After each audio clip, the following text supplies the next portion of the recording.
제가 매주 월요일에 오전에 축구를 하고 있잖아요. 지난 월요일에는 제가 단톡방에 올렸던 것처럼 축구 대회가 있었습니다. 그래서 한 번도 가보지 않은 구장에 이렇게 가야 되는 거죠. 처음 가보는 구장이었어요. 고양시 어딘가에 있는 구장이더라고요. 그래서 폰에 내비를 찍고 이렇게 차에 거치하고 이제 출발하려고 했어요. 내비의 도착 시간을 보니까 딱 정확하게 모이기로 한 시간에 갈 수 있겠더라고요. 이제 서둘러서 가야겠다 싶었거든요. 신호가 없는 서부간선도로를 딱 탔습니다. 출근 시간대여서 차가 많더라고요.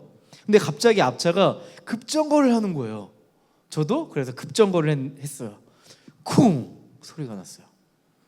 순간 사고가 난 줄 알았는데 사고는 아니었고요. 급정거를 하니까 거치대에 있던 핸드폰이 날아간 거예요. 본닛 유리 앞쪽으로 날아간 거예요. 그래서 그 핸드폰을 가져와야지 그 내비를 보면서 한 번도 가보지 않은 그 축구장에 갈 수 있을 거 아니에요? 근데 그 핸들에서 그 본닛 그 유리 앞까지 손이 이렇게 닿지 않아요. 그래서 이거 어떻게 해야 될까 막 생각이 드는 거예요. 다행히 사고는 아닌데 빨리 저 핸드폰을 가져와서 내비를 보면서 가야 되는데 어떻게 가야 되지 싶었어요. 근데 이렇게 해가 이렇게 가려지면은 핸드폰이 유리창에 반사가 돼가지고 그 여러분 HUD라고 아세요? 이렇게 유리창에 뜨는 이렇게 방향을 알려주는 그런 기술들이 있는데 핸드폰이 비춰가지고 좀 보이니까 이렇게 슬슬 가다가 햇빛이 환하게 비치면 안 보이고 막 그러는 거예요. 마음이 초조해지더라고요. 불안해지더라고요. 빨리 핸드폰을 가져와야 되는데 이 생각이 제 머릿속을 가득 채우기 시작했습니다. 내비가 없으면 초행길이라 갈 수 없을 텐데 내가 이 서부간선도를 많이 탔지만 결국 그 고양시 부근에 가면 어디서 빠져야 되는지 내가 알 수가 없어서 불안한데 근데 여긴 또 신호도 없고 어떡하지? 이런 생각도 드는 거예요. 이렇게 가다가 안전벨트 풀고 순식간에 가지고 올까? 그러다 사고 나겠지? 마음을 좀 추스려야겠지? 난 빠르니까 한번 해볼까? 뭐 이렇게 생각도 해보다가 막 여러 가지 생각을 해봤어요. 갓길에 세우고 가져오면 되겠다 싶은데요. 또 그날따라 갓길이 안 보이는 거예요. 신경이 예민해지더라고요. 자주 가는 도로인데도 목적지로 가는 그 길에 그 내비게이션이 없으니까 점점 불안이 고조되더라고요. 내가 내비게이션 없이 갈 수 있으리라는 확신이 제게 없었습니다. 그냥 한번 아무데나 그 즈음에 한번 빠지면 되겠지 하다가 오히려 돌아가서 도착 시간에 늦어서 시합에 뛰지 못하면 어쩌지 하는 생각이 들었습니다. 운전하다 보면 가끔 이런 일이 발생하잖아요. 돌발 변수가 생겨요. 그때마다 참 머릿속이 복잡하고 불안해지는 것 같아요. 아무리 운전을 잘해도 내가 익숙한 길에 들어서도 예상치 못한 돌발 상황이 딱 등장하면 머리가 복잡해지고 잘못된 판단으로 순간 잘못된 사고가 나기도 하고 문제 해결을 미뤄두다가 잘못된 길에 빠지기도 하다. 이런 생각이 들면서 순간 인생에 대해서 생각해 보게 됐어요. 이게 인생 같구나. 운전을 하는 와중에 그 불안해하는 와중에 왜 이렇게 내 인생 같지? 우리 인생 같지? 막 이런 생각을 하면서 성찰을 하면서 가는 거예요.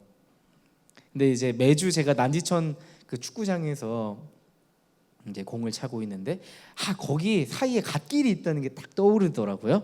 그래서 그 갓길에 차를 세우고 차분하게 핸드폰을 찾아다가 거칠해서 다시 출발했는데요. 딱 마음에 안도감이 찾아오는 거예요. 내비게이션 그게 뭐라고 제 마음에 편안한 마음을 주더라고요. 순간 하나님께서 이런 깨달음을 주셨던 것 같아요. 내비게이션 하나님 잃어버리면 내 인생길 잃어버릴 수밖에 없구나. 내 삶에 내 인생길을 인도하시는 하나님을 잃어버리면 내 삶은 불안하고 초조하고 때로는 잘못된 선택을 하고 하나님 없이 문제 해결을 미뤄두다가 잘못된 길에 빠져들게도 되는구나 라는 생각이 순간적으로 들었습니다.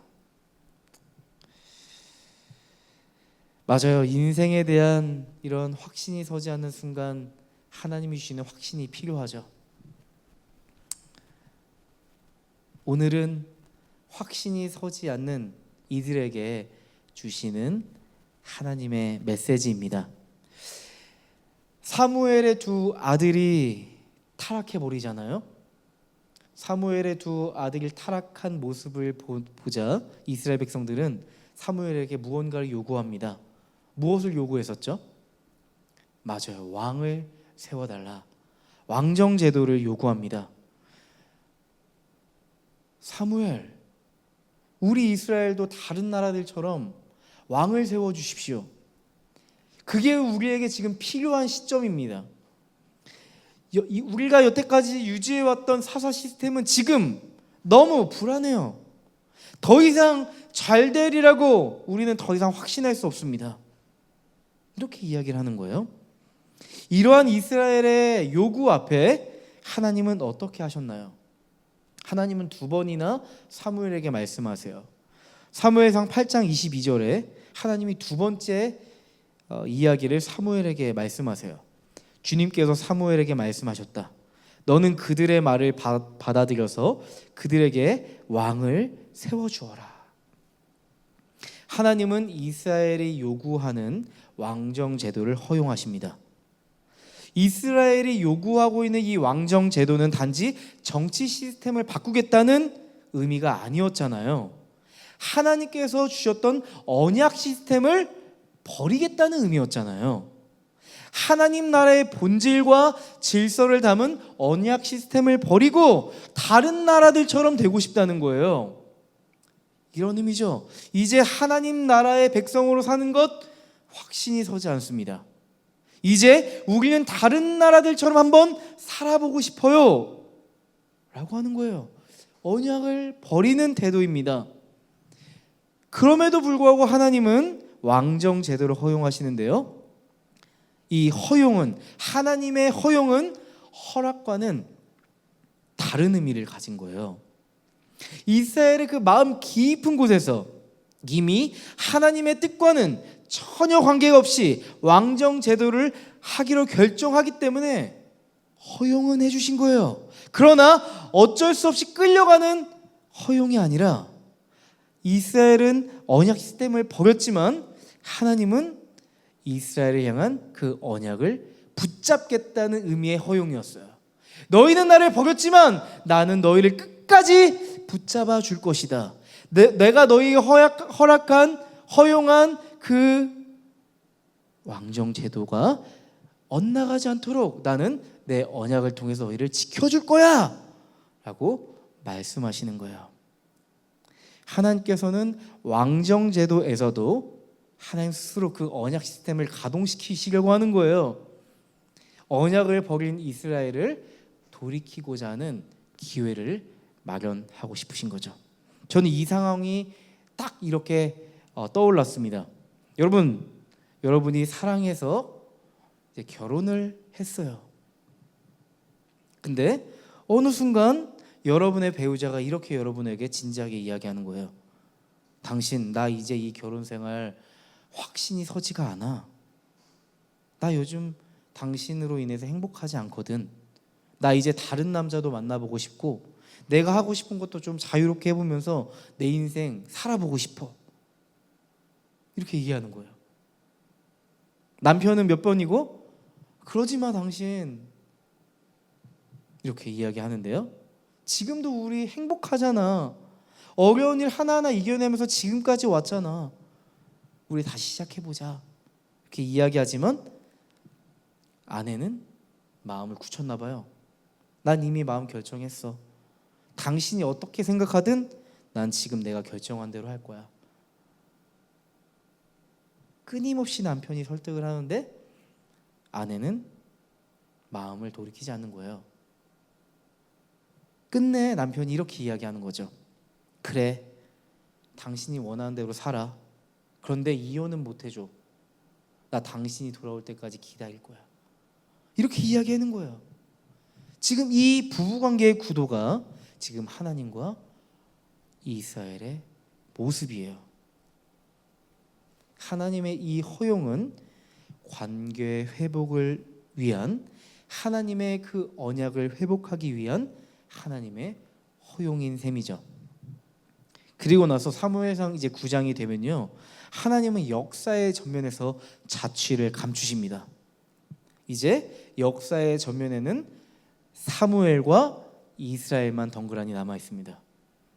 하나님이 주신 언약 시스템을 버린 이스라엘의 수많은 위기의 순간에도 이스라엘을 회복시키려고 애썼고 변화시키기 위해서 고군분투했던 사무엘의 삶이었잖아요. 그런데 그렇게 애썼던 결국이 어때요?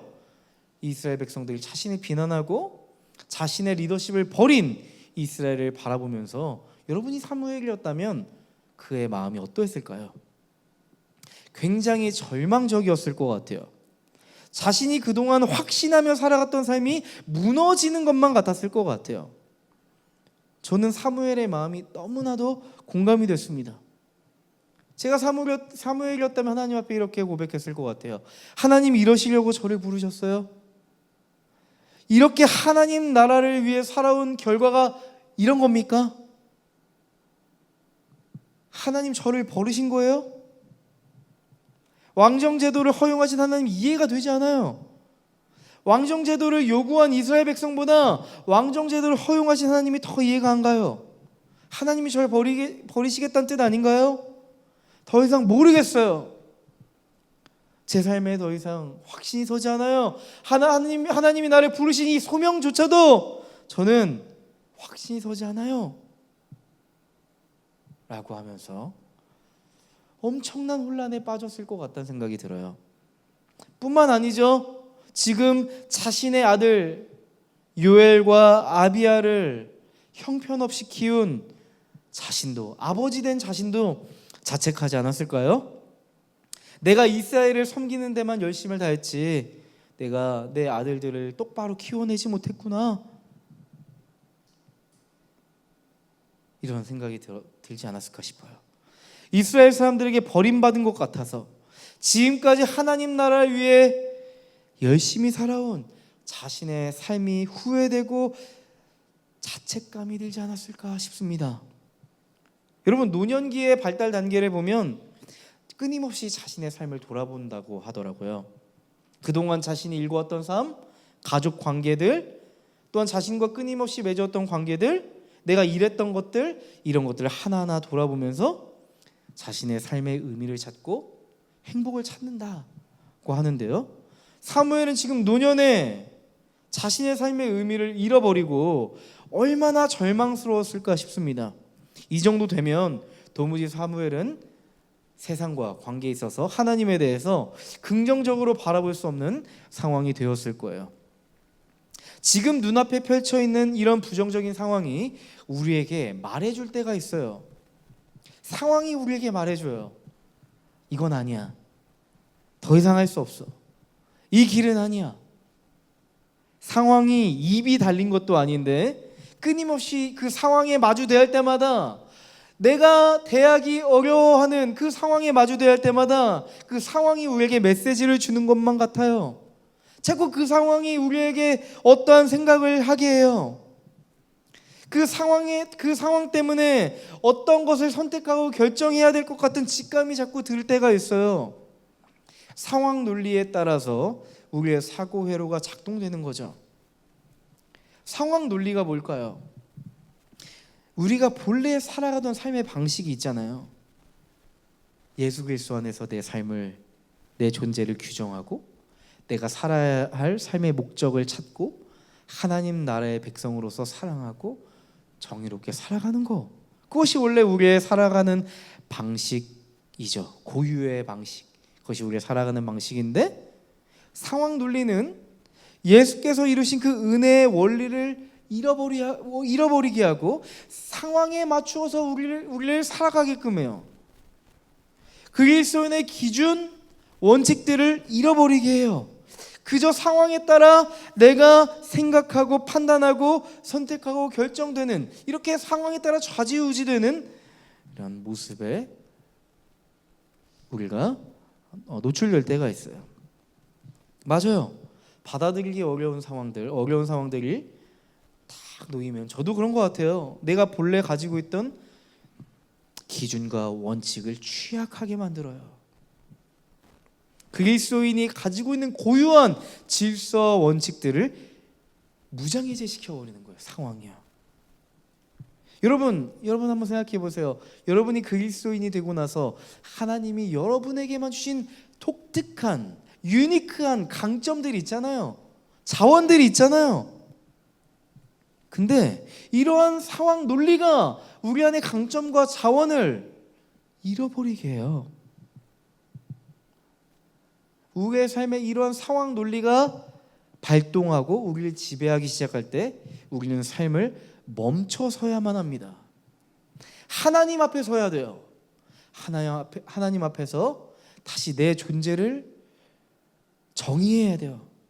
내가 지금 어떠한 목적을 가지고 지금 관계를 맺고 있고 일을 하고 있는지, 지금 현재 내 상황은, 내가 놓인 상황은 내가 도저히 감당할 수 없는 부정적이고 납득하기 어려운 상황이지만, 내가 이 상황 속에서 하나님 나라의 질서와 원칙을 가지고 어떻게 살아갈 수 있을지, 내가 어떠한 것을 허용해도 되지만 어떤 것을 허용할 수 없는지, 타협할 수 없는지 우리 하나님 앞에서 기도하면서 차근히 찾아가야만 합니다. 그렇지 않으면 어떻게 될까요? 상황 논리에 따라서 우리의 인생이 흘러갈 거예요. 강한 급류에 휩쓸린 우리의 인생이 되어서 우리는 떠내려가 버릴 거예요. 그렇게 속절없이 인생이 흘러가 버린 후에 우리는 결국 이렇게 생각하고 말 겁니다. 나를 잃어버린 것 같다. 내가 열심히 살았는데 내가 뭘 위해 이렇게 열심히 살았지? 나를 잃어버린 것 같은 허망한 심정을 갖게 될지도 모릅니다. 무기력한 고백을 하게 될지 모릅니다. 상황이 지금 나를 짓누르고 상황 논리가 나를 지배할 때 우리는 은혜의 원리가 다시 내 삶에 회복되어야 함을 자각해야 돼요. 사무엘상 9장은 갑자기 화제가 전환이 됩니다. 처음으로 사울이라는 사람이 등장해요. 사울은 베냐민 지파 사람이었대요. 여러분 혹시 베냐민 지파의 특징을 아세요? 이 사사기를 보면 베냐민 지파와 관련된 큰 사건이 등장합니다. 베냐민 지파는 사사시대 마지막 즈음에 이스라엘의 아픈 손가락이었던 지파예요. 사사기의 그 마지막 부분을 보면 레위인 첩 사건이 등장하죠. 제가 이전에 설교할 때도 한번 말씀을 드린 것 같은데요. 그 당시 사사시대는 총체적 난국, 영적인 타락, 도덕적 타락이 팽배했던 시대예요. 레위인조차도 첩을 두었대요. 근데 자신의 그 제사장 직무를 버리고 그 레위인이 첩과 함께 룰루랄라 놀러 간 거예요. 장인어른 댁에, 첩의 장인어른 댁에 말이죠. 하루하루 장인어른이 붙잡습니다. 더 놀고 가라고. 장인어른 저 돌아가야 돼요. 제가 할 제사장의 임무가 있어요. 제사 임무가 있어요. 아니 하루만 더 놀라게 하는 거죠. 그렇게 하루하루를 미루다가 이제 지금 돌아가지 않으면 더 이상 안 되는 상황이 된 거죠. 그 레위인은 자신의 첩과 자신의 직무가 있는 그 땅으로 돌아가는데요. 그러다가 베냐민 지파의 여관에 들어가게 돼요. 그날 밤 엄청난 사건이 일어납니다. 베냐민 지파의 불량배들이 그 여관에 나타나서 레위인의 첩을 달라고 하는 거예요. 내가 그 여자를 능욕하겠다 하는 거죠. 근데 그 레위인은 그 첩을 지켜주지 못하고 자신의 첩을 내어줍니다. 자신이 그녀를 지켜주지 못하고 그녀를 불량배의 손에 넘겨주는 아주 말도 안 되는 일이 벌어져요. 근데 여기서 이 말도 안 되는 일이 끝나지 않고 그 불량배들의 아주 나쁜 일에 그 첩은 다음날 죽고 맙니다. 그리고 여관 앞에 쓰러져 있는 자신의 첩을 보게 되죠. 레위인은 분노했어요. 그리고 그 첩을, 자신의 첩을 토막을 내서 각 지파로 뿌리고 이렇게 편지를 했습니다. 베냐민 지파의 불량배들이 내 아내에게 이런 몹쓸 짓을 했어. 이렇게 편지를 각 지파에 보내는데요. 이제 각 지파들이 그 소식을 듣고 난리가 난 거예요. 총회를 소집합니다. 이렇게 말도 안 되는 일을, 파렴치한 일을 한 베냐민 지파를 우리가 어떻게 할 것인가 결정을 하는데, 결국 어떤 결정을 하냐면 11지파가 베냐민 지파를 멸망시키기로 결정해요. 그래서 11지파와 베냐민 지파가 싸움을 하거든요. 상대가 될까요? 그런데 고군분투하는 베냐민 지파가 2번 이겨요. 근데 결국 베냐민 지파는 그 11지파의 힘을 이겨내지 못하고 거의 이제는 멸망 직전에 가는데, 정신을 차려보니까 어떤 일이 일어나고 있는 거예요. 형제가 형제를 죽이고 죽이는 일을 하고 있었다는 것을 그들 스스로 알게 된 거예요. 그래서 베냐민 지파를 살려두는 마지막 그 결과가 사사기의 마지막 이야기거든요.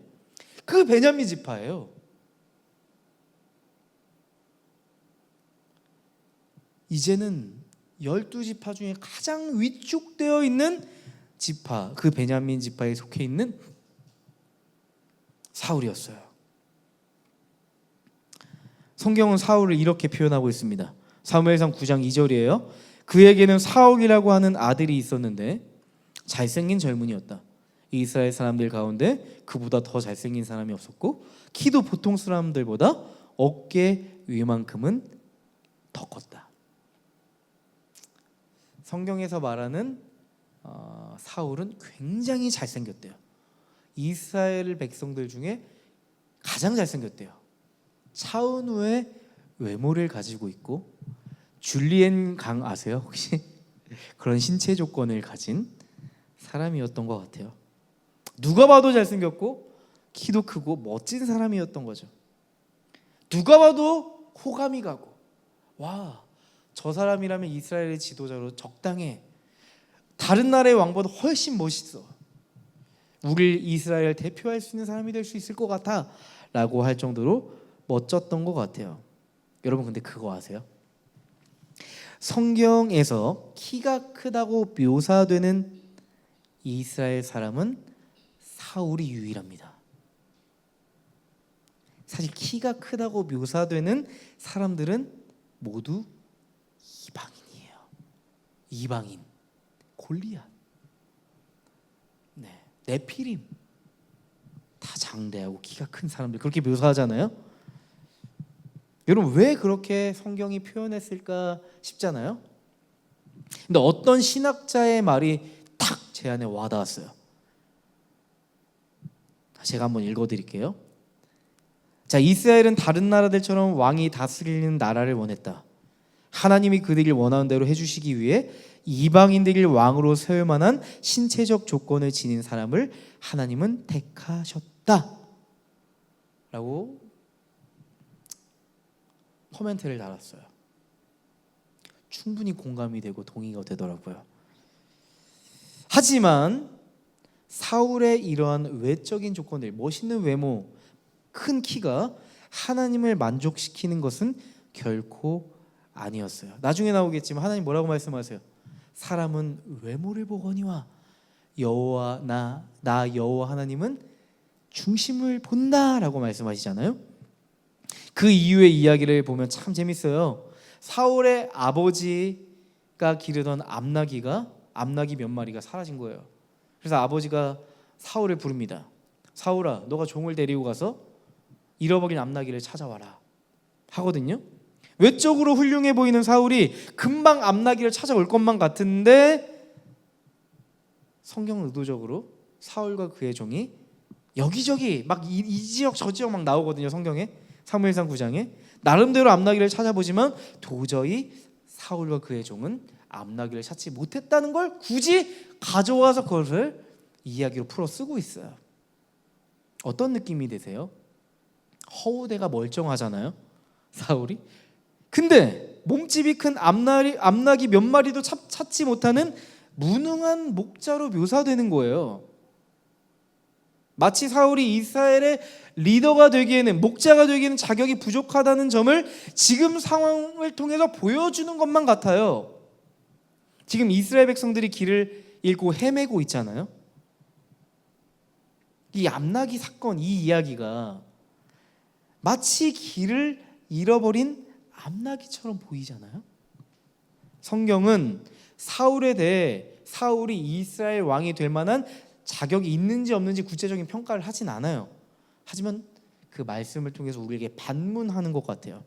여러분, 사울이 길을 잃어버린 암나귀 같은 이스라엘의 길을 찾아줄 수 있을까요?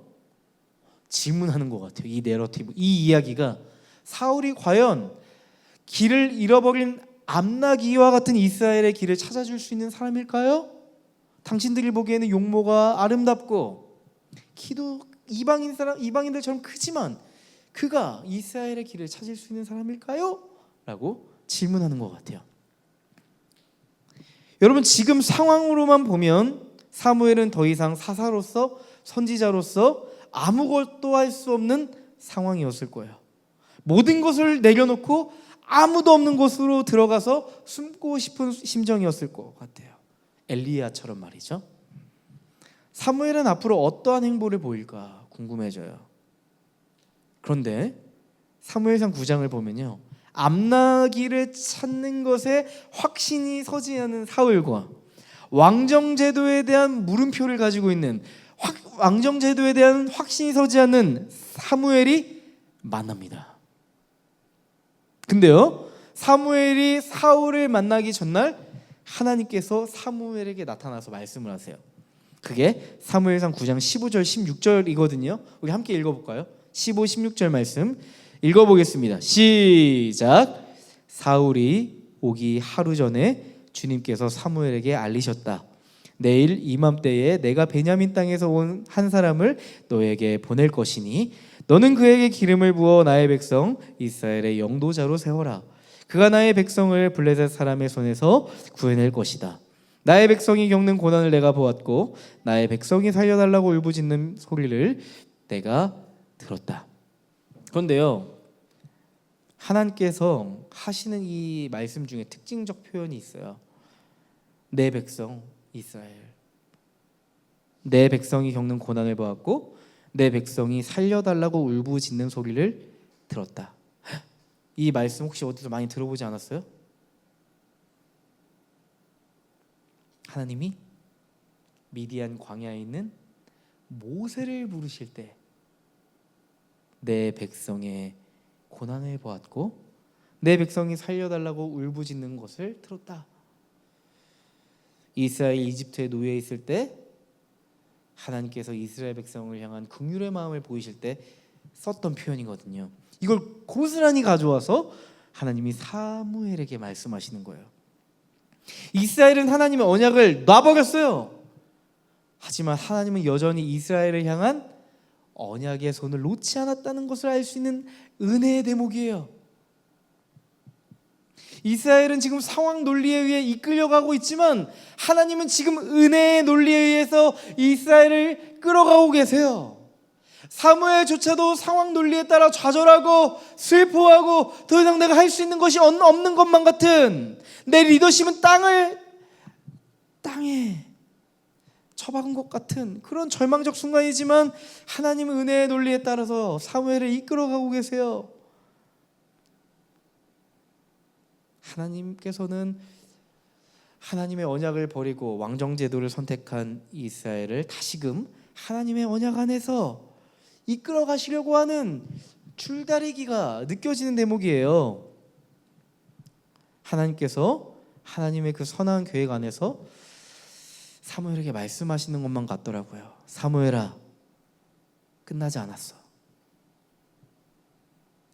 너가 이스라엘을 도와주지 않겠니? 라고 물으시는 것 같은 거예요. 여러분이 사무엘이라면 여기서 어떻게 반응하시겠나요? 사역을 하다 보면 이런 일이 참 많은 것 같아요. 이건 정말 아닌 것 같은데 싶은 일이 간혹 가다가 일어나요. 정말 내가 보기에는 이건 불의한 일이에요. 이건 정확하게 아니라고 짚고 넘어가야만 하는 순간이 있어요. 그래서 그건 아니라고 끊임없이 이야기하고 설득할 때가 있거든요. 하지만 이미 공동체의 대세는 결정이 돼버리고 이젠 내가 너무 지치고 힘들어서 나는 여기서 손 떼고 싶다. 그냥 알아서 하라고 해 라고 생각이 들 때가 있죠. 공동체에서 사역을 하다 보면 이런 일이 간혹 가다가 한 번씩 일어나는 것 같아요. 회피하고 싶어요. 이제 차라리 대세에 결정된 그 사역이 그래 마지막에 어떻게 되나 보자. 그래서 그 잘못된 사역을 보면서 니네들이 얼마나 그게 잘못됐는지 스스로 깨달았으면 좋겠다. 막 이런 마음이 들 때가 있죠. 근데 하나님은요 그때 저에게 이런 생각을 꼭 주시는 거예요. 유은아, 방관자로 서지 마. 공동체가 어그러진 선택을 했지만 너가 그들을 사랑해줘. 기도해줘.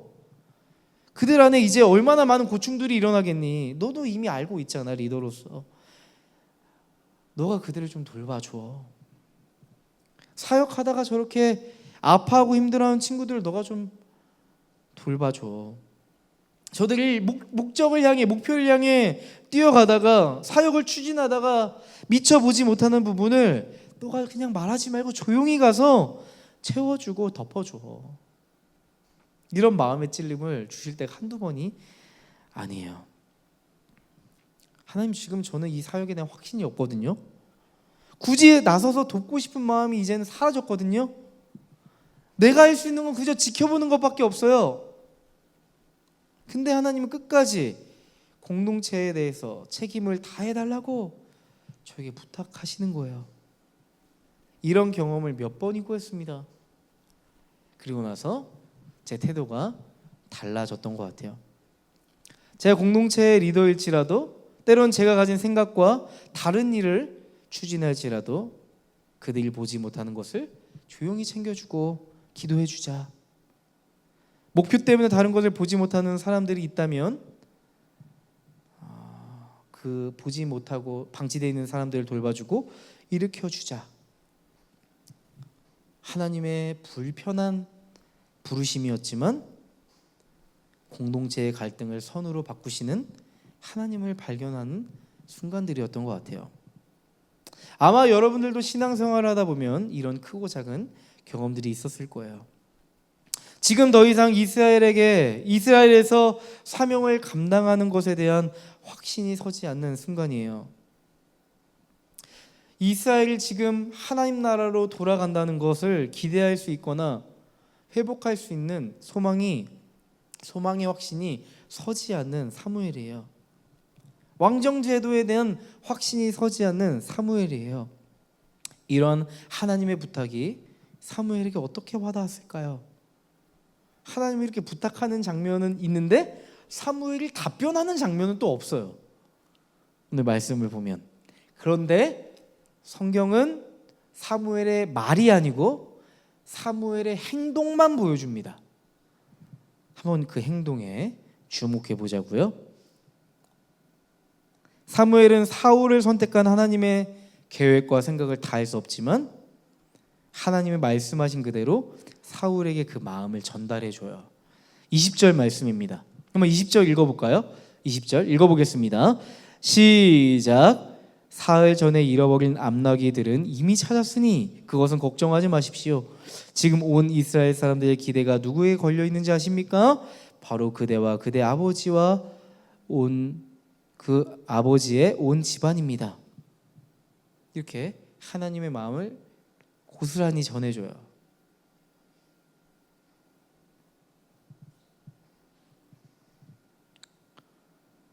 지금 나는 그 사람에게 기대가 되진 않아요.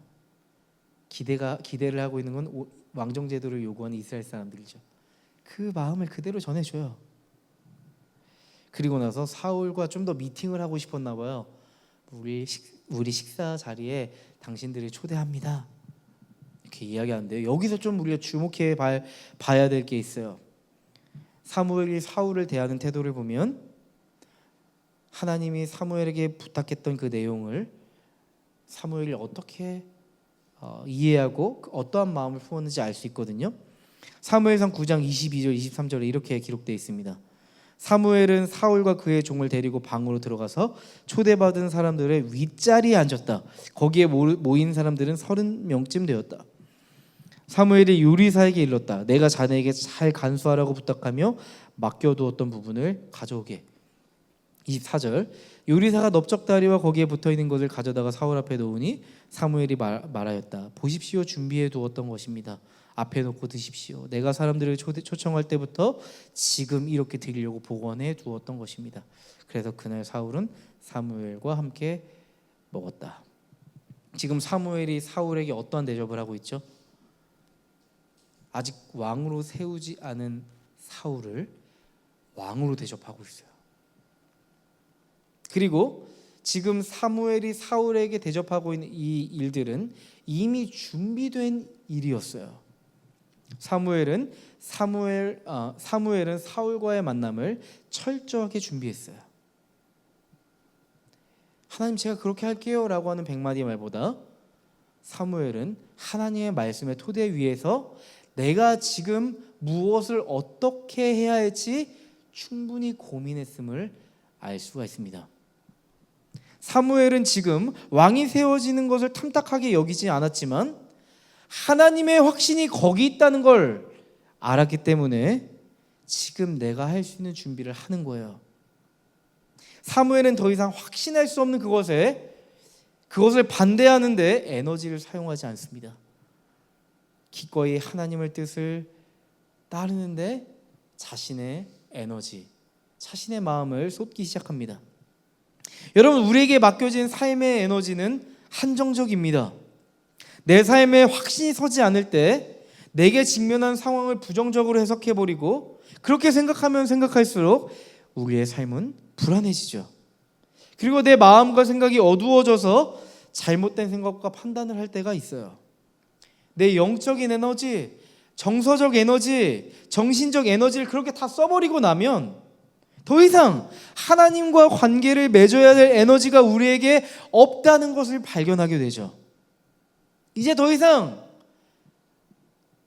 아무런 힘이 남지 않아서 하나님을 붙잡을 만한 힘이 없어요. 하나님조차도 놔버리고 싶어요. 그런 생각이 들 수 있어요. 여러분, 우리의 삶이 때로는 확신이 서지 않을 때 결코 우리 자신을 방치하거나 고립되게 놔둬서는 안 됩니다. 오히려 확신이 서지 않을 때 우리는 뭔가 내 생각과 감정이 정리된 다음에 하나님께 기도하려고 하는 그런 경향이 있는데요. 아니요, 괜찮아요. 지금 정리되지 않고 해결되지 않은 상태, 감정 그대로 하나님께 나아가서 토로해도 괜찮아요. 그때 하나님께서는 우리의 마음과 생각을 정리해 주실 거예요. 그런데 이런 말씀이 있더라고요. 빌립보서 4장 6절 7절 말씀입니다. 잘 들어보세요. 아무것도 염려하지 말고 모든 일을 오직 기도와 간구로 하고 여러분이 바라는 것을 감사하는 마음으로 하나님께 아뢰십시오. 그리하면 사람의 헤아림을 뛰어넘는 하나님의 평화가 여러분의 마음과 생각을 그리스도 예수 안에서 지켜줄 것입니다 라는 말씀이 있어요. 여러분, 사무엘은 지금 잔치가 끝난 후에 이걸로 성이 안 찼나 봐요. 함께 식사하고 교제하는 것으로 마음의 성에 차지 않았나 봐요. 사울을 데리고 나가서 이렇게 대화를 청합니다. 27절 말씀입니다. 성읍 끝에 이르렀을 때 사무엘이 사울에게 저 종을 앞에 먼저 보내십시오 하고 말하였다. 그 종이 한참 앞서서 가니 사무엘이 다시 사울에게 내가 하나님의 말씀을 들려드리겠으니 잠깐 서 계십시오 하고 말하였다. 사무엘은 지금 사울에게 꼭 하고 싶은 이야기가 있어요. 이제 앞으로 이스라엘의 초대 왕이 될 사울에게 꼭 해주고 싶은 이야기가 있어요. 여러분이 사무엘이었다면 어떤 이야기를 해주고 싶으셨겠어요? 지금 이스라엘의 영적인 현실이 어떠한지, 이스라엘의 미래를 위해 부탁하신 내용을 구구절절히 이야기하고 했을 거예요. 하나님께서 왕정제도를 허용하셨지만 다시 하나님의 언약을 회복시키고 싶어 하시는 하나님의 그 선하신 계획을 하나하나 이야기해 주기 시작했을 거예요. 한마디로 인수인계를 해주고 있는 거예요. 사무엘의 마지막 사명은 자신이 가지고 있었던 하나님의 뜻과 계획을 사울에게 전달해 주는 거였어요. 사무엘 그는 마지막까지 하나님의 부르심을 기꺼이 따르고 있습니다. 지금 나에게 주신 사명의 끝이에요. 사명의 끝에서 내가 할 수 있는 선한 모든 것을 쏟아붓고 있어요. 나는 확신할 수 없지만 하나님의 확신이 그 자리에 있기에 멈추지 않고 가고 있습니다. 산산조각 나버리고 깨져버린 부르심 같아 보였지만 사무엘은 마지막까지 하나님의 부르심을 다하기 위해서 끝까지나마 순종합니다. 기꺼이 하나님의 말씀을 살아내 보려고 발버둥칩니다. 저는 이 사무엘의 모습에서 예수님을 보게 되었어요. 이미 하나님이 만드신 세상은 하나님의 의도에서 멀어져 산산조각이 나버렸잖아요. 수많은 하나님의 사람들이 하나님 나라를 이루기 위한 도전을 했지만 결국 그들의 부르심은 그들의 부르심의 결과는 깨져버린 현실이었죠. 예수님은 결코 받아들이기 어렵고 확신이 서지 않는 그 십자가 앞에 서십니다. 왜 확신이 서지 않을까요? 사람들은 다 자기에게 손가락질하고 자신에게 끝까지 함께 하겠다던 제자들조차도 자신을 배반해버리는 그 현실 앞에서 예수님은 끝까지 하나님의 언약을 붙잡고 그 십자가의 길에 가시잖아요. 예수님의 그 순종은 우리에게 소망을 선물로 주었습니다. 때로는 우리에게 맡겨진 삶에 확신이 서지 않는 순간이 찾아올지도 모릅니다. 하지만 기꺼이 우리가 그 안에서 나에게 맡겨진 삶에서 하나님 나라를 세워갈 때 분명히 하나님께서는 우리에게 하나님의 소망을 발견하게 해주실 겁니다. 우리 소망하는 교회에서 같이 함께 나누는 말씀이 또 떠오르더라고요. 몇 번이고 우리의 마음에 새겨야 될 것 같아요. 시편 42편 5절 말씀입니다. 내 영혼아 너가 어찌하여 낙심하며 어찌하여 내 속에서 불안해하는가. 너는 하나님께 소망을 두라. 그가 나타나 도우심으로 말미암아 내가 여전히 찬송하리로다. 다시 한번 읽어드릴게요. 내 영혼아 너가 어찌하여 낙심하며 어찌하여 내 속에서 불안해하는가. 너는 하나님께 소망을 두라. 그가 나타나 도우심으로 말미암아 내가 여전히 찬송하리로다. 아멘. 우리가 확신에 서지 않는 그 순간 우리의 소망 되신 하나님을 바라봄으로 살아내는 우리를 소망하는 교회 되기를 간절하게 소원합니다. 아멘.